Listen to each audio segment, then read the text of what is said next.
അപ്പൊ എല്ലാരും സല്യൂട്ട് അടിച്ച അവനൊക്കെ ഇനി രാഹുൽ മാങ്കൂട്ടത്തിൽ MLA ഒന്ന് സല്യൂട്ട് ചെയ്തിട്ടായിരിക്കും അകത്തേക്ക് കടത്തി വിടുക. സല്യൂട്ട് അടിക്കുന്ന ദൃശ്യങ്ങൾ ലഭ്യമായിട്ടുണ്ട്, കണ്ടോ?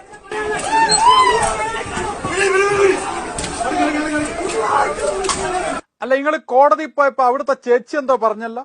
ഞാൻ കോടതിയിൽ പോയപ്പോ അവിടുത്തെ ഒരു ചേച്ചി വന്നിട്ട് പറയാം, നിങ്ങൾ പോയാലേ ഞങ്ങൾക്ക് വിഷമമൊക്കെ ഉണ്ട്, പക്ഷെ അതിനേക്കാളും മിടുക്കണരായ ആളെ ഞങ്ങൾക്ക് കിട്ടിയിരിക്കുന്നത് എന്നുള്ളത്. എല്ലാരും അടിച്ചു കയറി വാ. ഓക്കെ, അപ്പൊ കാര്യത്തിലേക്ക്. അല്ല, പിടിച്ചു കൊണ്ടുപോയവരൊക്കെ എവിടെ കാണും?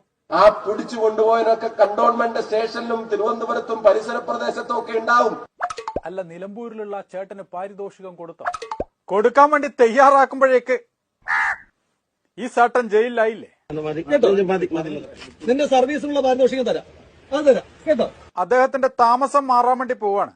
അദ്ദേഹത്തിന്റെ താമസം പാലക്കാട്ടേക്ക് മാറ്റിയിരിക്കുന്നു എന്നുകൂടെ നിങ്ങളെ അറിയിച്ചുകൊണ്ട് 2 BHK or 3 BHK? രാഹുലിന് ഇഷ്ടം 3 BHK. നിങ്ങൾക്കറിയാമോ? നിങ്ങൾക്കറിയാം, രാഹുൽ മാങ്കൂട്ടത്തിനെതിരെ ഒരു കേസും ഈ കേരളത്തിന്റെ ഒരു സ്റ്റേഷനിലും ഒരു കോടതിയിലും നിലനിൽക്കുന്നില്ല. ഒരു കേസില്ല, ഇതുവരെ 3 റേപ്പ് കേസ്. അല്ല, നിങ്ങൾ ഇന്നലെ കൽപ്പാത്തിയിൽ ഒരു വീട്ടിൽ പോയല്ലോ, എന്താ കഥ? ഞാൻ ഇന്നലെ കൽപ്പാത്തിയിൽ ഒരു വീട്ടിൽ പോയപ്പോ ഞാൻ തമാശക്ക് പറഞ്ഞു, പഴയ MLA അത്രയൊന്നും വരില്ല അല്ലേ എന്ന് ചോദിച്ചപ്പോ ആ സ്വാമിയേട്ടൻ അവിടെ നിന്നിട്ട് പറയാം, കുട്ടി വന്ന പോലെയൊന്നും അല്ല, അതിനേക്കാളൊക്കെ ഗംഭീരമായിട്ടാണ് പുതിയ സ്ഥാനാർത്ഥി വന്നിരിക്കുന്നത്. 3 കാറിനിടെ കൂടെ ബൈക്ക് എക്സ്പ്ലോഷൻ കേൾക്കുമ്പോ തന്നെ ഞാൻ ചാർജ് ആവും. രാഹുലിനെ ഒറ്റ ശ്വാസത്തിൽ എങ്ങനെയാ വർണ്ണിക്കാൻ പറ്റുക?